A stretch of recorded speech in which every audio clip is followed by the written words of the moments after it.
Manhattan in autumn holds a peculiar kind of beauty, where the slanting morning light creates long shadows between skyscrapers and turns everyday moments into tableaux of urban life.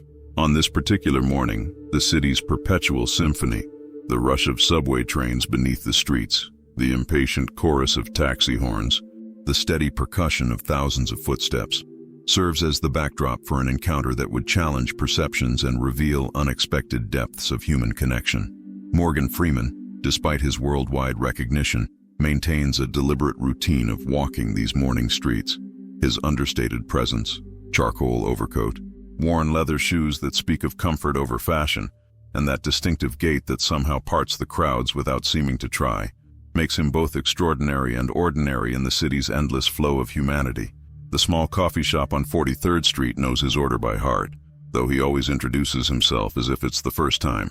A habit born from decades of understanding the value of treating every interaction with genuine attention.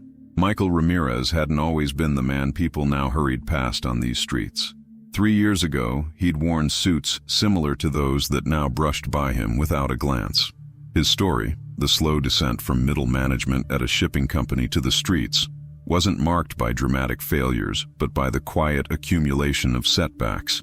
A medical emergency that drained his savings, a company downsizing that left him adrift in his 50s, and a housing market that showed no mercy to those who stumbled. The morning holds a bitter edge, the kind that makes those with homes walk faster and those without them curl tighter into whatever shelter they can find. Michael has staked out his usual spot near the intersection, where the morning commuters emerge from the subway station in waves. His cardboard sign, kept carefully dry and legible, reads, "Veteran, any help appreciated, God bless." The letters are printed with architectural precision, a remnant of his former life that he maintains with fierce pride. When Morgan Freeman appears in his line of sight, Michael experiences a moment of internal struggle. His military training taught him about strategic opportunities, and his business experience taught him about timing, but his parents taught him about dignity. The internal debate, whether to approach someone whose face he's seen on countless movie screens, plays out in the slight straightening of his spine and the unconscious adjustment of his jacket. The decision crystallizes when Freeman pauses at the crosswalk, waiting for the light to change. Michael moves with purpose, neither rushing nor shuffling, maintaining what remains of his professional bearing. "Mr. Freeman," he calls out, his voice carrying the complex mixture of authority earned in one life and humility forced by another. "Could you spare $5? The moment stretches between them, marked by the changing of the traffic light and the surge of pedestrians moving around them like water around stones in a stream. Freeman's turn toward Michael is deliberate, complete, the kind of movement that acknowledges not just the presence of another person, but their entire humanity. His eyes, carrying that same penetrating quality that has captured audiences for decades, meet Michael's with neither pity nor judgment. The crowd, sensing the potential for a moment worth capturing, begins to slow and cluster, phones appearing like fireflies at dusk. But between these two men, a different kind of performance is unfolding, one without scripts or cameras, one that speaks to the raw truth of human dignity in the face of circumstance. What happens next will transform a simple request for spare change into something far more profound, challenging both men's understanding of value, worth, and the true currency of human connection. The stage is set not just for a transaction but for a transformation, where $5 becomes the catalyst for a story that will ripple through both their lives and the lives of those who witness it. The city continues its morning rush around them, but in this moment, these two men stand in the eye of the urban storm, about to engage in an exchange that will prove that sometimes the most meaningful conversations begin with the simplest of questions. The morning traffic continues its urban ballet around Freeman and Michael, but the space between them has become a quiet pocket in Manhattan's chaos. Freeman's response begins not with words, but with a subtle shift in posture, a gentleman's adjustment that transforms a chance encounter into a deliberate conversation. $5, Freeman repeats, his voice carrying that familiar gravitas that has narrated histories and played God, but now directed entirely at this one man on this particular morning. "Tell me, what makes that the right number?" The question emerges not as a challenge, but as an invitation, wrapped in genuine curiosity that cuts through the typical dynamics of street corner charity. Michael's hands, weathered by both manual labor and winter winds, instinctively move to straighten his jacket, a gesture from his corporate days that survived his descent into homelessness. The question catches him off guard. Most people either hurry past or offer quick charity, but none have ever asked him to justify the mathematics of his need. $5. Michael begins, his voice finding its former strength, buys coffee and a sandwich at the deli on 39th. Enough to sit inside for an hour where they know me and don't mind. He pauses. Years of professional presentation skills resurface. It's not enough to feel like charity, but it's enough to feel human for a little while. The gathering crowd maintains a respectful distance, their phones recording what they assume will be another viral moment of celebrity kindness. But Freeman, with decades of experience in commanding scenes, subtly shifts his position to create a more private space for their conversation. His next move transforms the entire dynamic of their encounter. "Let's get that coffee," Freeman suggests, gesturing toward the very deli Michael mentioned. "But not because you asked for $5. Because I want to hear the story behind the man who knows exactly what dignity costs in this city." The walk to the deli becomes its own revelation. Freeman matches his pace to Michael's slightly limping gait, an old military injury exacerbated by nights spent on concrete. The 3-block journey gives Michael time to notice details. How Freeman deflects attention with practiced ease, how he maintains a bubble of privacy in public space, how he treats each person they pass with the same measured respect. Inside the deli, the familiar fluorescent glare and scent of coffee create a backdrop both mundane and extraordinary. The regular customers and staff try to maintain their New York cool, but the presence of one of Hollywood's most recognizable faces sends ripples through the morning routine. Freeman guides them to a corner table, positioning himself so Michael can see the door, a veteran's habit he recognizes and respects. "2 coffees, Freeman tells the wide-eyed server, "and whatever my friend here usually orders." The word friend lands with deliberate weight, transforming Michael's status in the establishment instantly. The server, Jenny, according to her name tag, breaks into a smile of recognition. "Mr. Ramirez, your usual breakfast sandwich?" This small moment of recognition, of established identity, brings a visible change to Michael's bearing. Freeman notices and files it away, understanding how the simple act of being known can anchor a person to their humanity. As they settle into their seats, the morning light streaming through the deli's clouded windows creates a natural spotlight for what's about to unfold. "So," Freeman begins, his hands wrapped around the coffee cup more for the intimacy of the gesture than the warmth. "Tell me about the path that brought you here. Not here to this deli, but here to this moment in your life." He leans back slightly, creating space for a story he senses needs to be told. "And take your time. Stories like these deserve their full telling." Michael looks down at his coffee, watching the light play across its surface, gathering his thoughts. When he looks up, he meets Freeman's gaze with renewed purpose. In this moment, with the morning sun painting shadows across their small table, 2 men prepare to engage in an exchange that will prove that sometimes the most valuable currency isn't measured in dollars but in dignity, attention, and the willingness to truly see another person. The deli's morning rhythms, the hiss of the espresso machine, the muted conversations of early customers, the gentle clink of cutlery, create an intimate atmosphere around Michael and Freeman's corner table. The sandwich arrives, perfectly grilled and familiar, a small emblem of consistency in Michael's uncertain world. "I used to manage logistics for global shipping partners," Michael begins, his voice finding its former professional cadence. 15 years coordinating container movements across 3 continents. Had an office on the 32nd floor, view of the East River.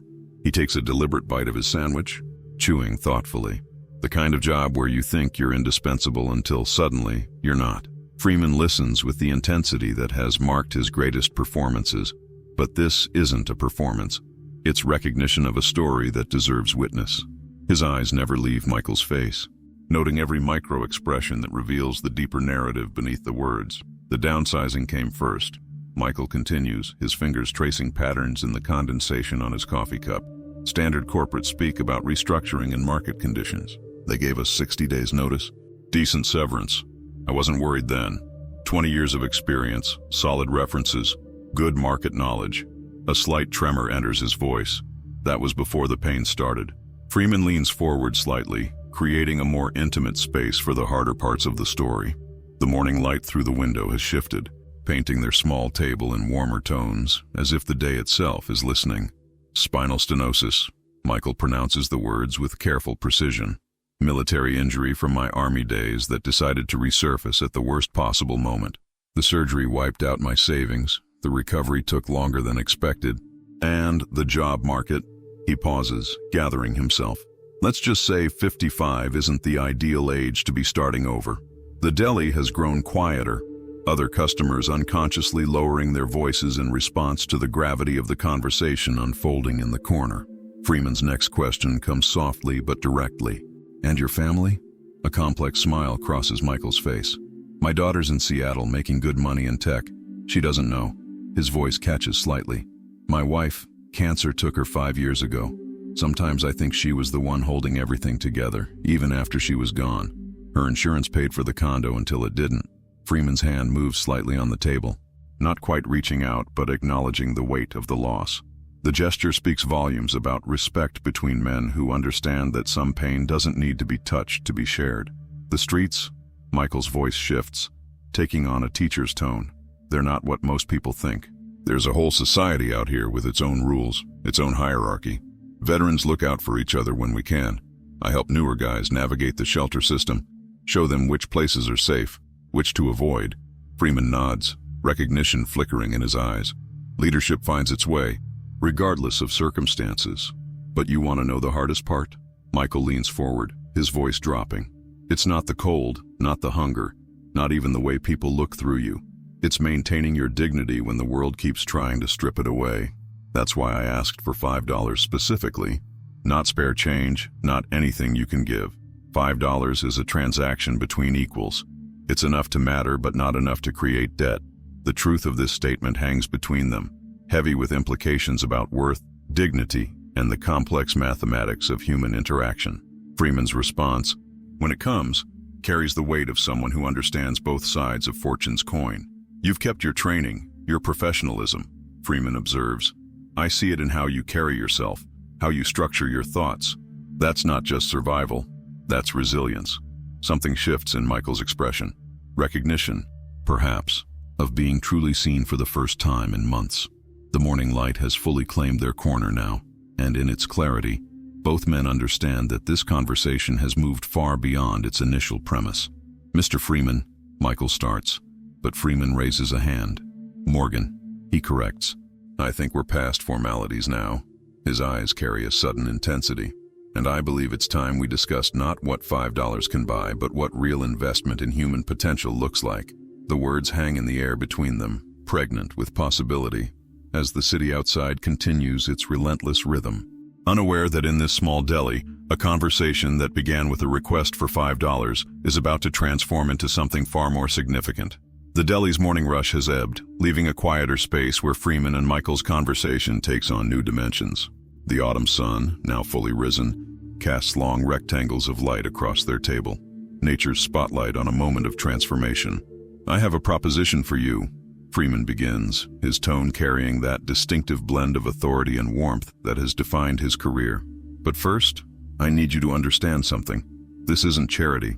It's an investment in talent, in experience, and in the kind of resilience that can't be taught in any corporate training program. Michael straightens imperceptibly, years of business negotiations resurfacing in his posture. Freeman continues, each word measured and intentional. I sit on the board of the Second Chance Initiative. We work with corporations to identify experienced professionals who've fallen through society's cracks. Your logistics experience, that's not something that disappears just because circumstances changed. The deli's owner, who has been maintaining a respectful distance, approaches their table with fresh coffee. The interruption gives Michael a moment to process, to wrestle with the hope that's threatening to crack his carefully maintained facade of stoic endurance.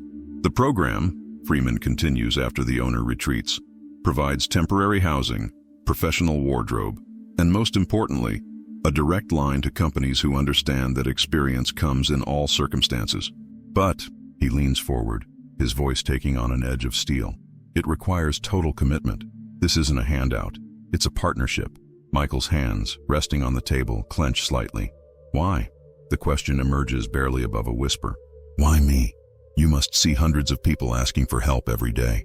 Freeman's response comes with the timing of a master storyteller. Because you didn't ask for help. You proposed a transaction. $5. Not for pity, but for dignity. That tells me more about your character than any resume could. The morning light shifts again, catching the moisture in Michael's eyes that he quickly blinks away. Outside, Manhattan continues its eternal rush, unaware that lives are being reshaped in this quiet corner of the city. There's a catch, Freeman adds, though his slight smile suggests it's not an insurmountable one. Your story, our story, needs to be told, not for publicity, but for change. To show that homelessness isn't a character flaw, it's a circumstance that can happen to anyone, and that talent doesn't disappear with the dress. Michael processes this, his military training evident in how he analyzes each angle. A media story? The question carries a hint of apprehension. On your terms, Freeman assures him. You're not a charity case, Michael. You're a professional who hit hard times. The narrative isn't about fall from grace. It's about the system's failure to retain valuable talent and how we can fix that. The conversation pauses as Jenny, the server, brings their check. Freeman reaches for it automatically, but Michael's hand moves faster. Please, he says, pulling out a carefully folded $5 bill from his jacket. Let me buy you coffee, as equals. Freeman's eyes crinkle with understanding as he sits back, allowing Michael this moment of dignity. The gesture speaks volumes about the man across from him, a professional temporarily displaced but never diminished. The program starts next Monday, Freeman says, sliding a business card across the table. But your transformation starts now. He rises, adjusting his coat with characteristic grace. The $5 you offered to the universe this morning? Consider it the first investment in your return. Michael stands too, his military bearing more pronounced now, hope providing a new kind of armor. The two men shake hands, a gesture that feels more like a sealing of fates than a farewell. As Freeman turns to leave, he pauses. One more thing, he adds, that familiar voice carrying decades of earned wisdom. When you're back on your feet, and you will be, remember this morning. Remember how it felt to be seen, truly seen. That's the real investment I'm making here. Not in your recovery, but in how you'll help others once you've recovered. The deli's bell chimes as Freeman exits, leaving Michael standing in the morning light, holding a business card that weighs as much as his future. Through the window, he watches one of Hollywood's most recognizable figures blend into the Manhattan crowd, a man who looked past circumstance to see possibility. Jenny approaches with a coffee pot. "Refill, Mr. Ramirez?" she asks, and for the first time in months, Michael hears his name as a promise rather than a reminder of what he's lost. "Yes," he replies, his voice stronger now. "Yes, I believe I will." Outside, autumn sunlight gilds the city streets, where thousands of similar stories wait to be discovered, if only someone takes the time to look past the ask to see the potential within.